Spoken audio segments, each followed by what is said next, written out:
2020 жылдын жыйынтыгын айта кетсек, Айыл банктын портфели, кредиттик портфели элге каржылаган суммасынын көлөмү 23 миллиард болду.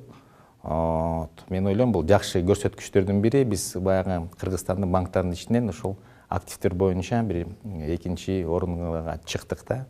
Анан таза кирешебиз 96 миллион сом болду.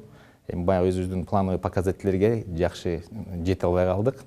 Себеби мына былтыр пандемия болуп, көп элдер кредитти төлөгөндөн кыйынчылыктар болгондуктан биз ошондой жетишкендикке, плановый жетишкендикке болбой калды. Анан быйылкы жылга да чоң бир максаттарыбыз бар. Себеби дегенде биз Айыл банк катары элеттин экономикасын көтөргөнгө, ошол айылдагы айыл чарба менен иштешкен кардарларыбызга мындай көрүнүктүү жардам бергенге бир умтулуулар бар да, пландарыбыз бар ошого жараша. Биз донорларыбыздан андан тышкары ошол ички жана тышкы ресурстар деп коет, ошолорду Айыл банкка топтоого бир чоң аракеттерди жумшайбыз.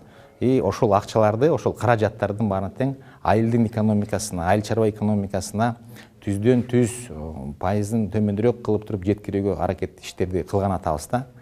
Анан аны үчүн мына азыр депозиттик программаны баштап атабыз. Айылга салым деген анын шарты дагы ошол 1 апрелден баштап айтылат.